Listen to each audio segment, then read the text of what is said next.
বন্ধুরা, আরেকটা নতুন পরিস্থিতি, ভারতের যেমন প্রতিহিংসার রাজনীতি, আওয়ামী লীগের যেমন শাসনকালে প্রতিহিংসার রাজনীতি, এখনও আমরা সেই প্রতিহিংসার রাজনীতি দেখছি।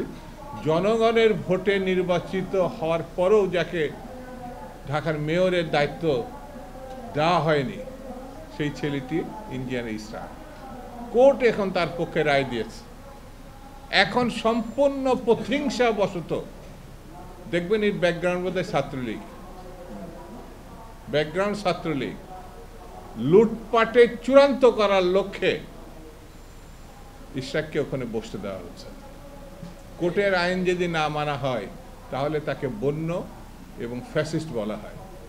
সরকার কি সেই লাইনে যাচ্ছে কিনা এখন চিন্তার বিষয়। আমি বেশি কথা বলবো না, আরেকটা আওয়ালই বলবো, এতই ছোট যে এগুলো আওয়ালের মতো কথা বলছে যে আওয়ামী লীগের কাছ থেকে টাকা নিয়ে বিএনপি রাজনীতি করে। বাবা, বিএনপি যখন রাজনীতি করছে তোমার বাপেরও জন্ম হয় না, তোমার তো জন্ম হয় না। বিএনপির কি দেখছো? বিএনপি যখন রাজনীতি শুরু করছে, বাংলাদেশের কৃষকের, শ্রমিকের, মেহনতি মানুষের উন্নয়নের নেতৃত্ব দিয়েছে শহীদ জিয়া রহমান। কইছিলা বাবা? কথা বলার আগে একটু চিন্তা করবা, কথা বলার আগে একটু ভাববা। আমরা ভেবেছিলাম তোমরা জাতীয় রাজনীতিতে এসে একটা কিছু হবা, কিন্তু আবালের মতো কথা বললে পরে তোমাদের সম্বন্ধে মানুষের ধারণাটা কোথায় যাচ্ছে একটু ভেবে চিনতে দেয়। বিএনপি একমাত্র দল যেই দলের নেতৃত্বে আছে আপসীন নেত্রী, যার মৃত্যু হতে পারত, 6 বছর যে জেলের মধ্যে সাজা খাটছে। তুমি কইছিলা বাবধন? বিএনপির বলো যে আওয়ামী লীগের টাকা দিয়ে রাজনীতি করছে। যদি বিএনপির লোকরা প্রস্রাব করে একমাত্র, তাহলে প্রস্রাবের তোরে ভেসে বঙ্গোপসাগরে গিয়ে পড়বে। সবকিছুর একটা সীমা থাকতে হবে। এমন কোনো কথা বলবা না যে কথার দায়িত্ব নিতে পারবা না।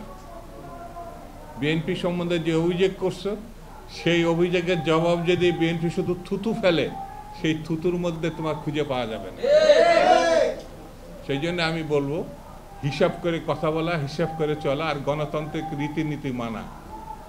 এটি যদি ব্যর্থ হও তাহলে ফ্যাসিস্টদের তুমি একজন হিসাবে নিজেকে চিহ্নিত করো। এই ধরনের প্রতিহিংসামূলক দৃষ্টিভঙ্গি নিয়ে রাজনীতি করা ঠিক হবে না। সেই জন্যই বন্ধুরা, আমি বেশি সময় আপনাদের নেব না, শুধু এতটুকু বলি, দেশ যেদিকে যাচ্ছে সেখানে সন্দেহ বিশ্বাস বাড়ছে। সেখানে সরকারের প্রতি মানুষের যে সমর্থন, আশা ছিল, বিশ্বাস ছিল, সেই সমর্থন, বিশ্বাস, আশা আস্তে আস্তে টুটে যাচ্ছে। এই জিনিসটি এই সরকারকে বুঝতে হবে।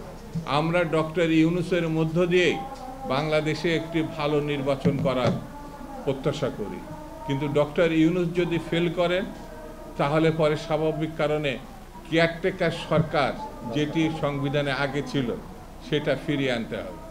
সেটিও সুপ্রিম কোর্টকে আমি অনুরোধ করব, যদি এই সরকার ফেল করে, সুপ্রিম কোর্টের দায়িত্ব আছে একটি গণতান্ত্রিক বিধি ব্যবস্থা ফিরিয়ে আনার। সেটি এখন মামলা শেষ ধাপে আছে। সেই জন্যে সুপ্রিম কোর্টেরও দায়িত্ব আছে জনগণ, দেশ এবং গণতন্ত্রকে রক্ষা করার। সেই জন্যে ডক্টর মোহাম্মদ ইউনূসকে অতি সতর্কতার সঙ্গে পরিস্থিতি অনুধাবন করে একটি ভালো নির্বাচনের দিকে তিনি যাবেন, এই প্রত্যাশা করি। এই প্রত্যাশার মধ্য দিয়ে সকলকে ধন্যবাদ জানিয়ে আমি আমার বক্তব্য শেষ করছি। বাংলাদেশ জিন্দাবাদ।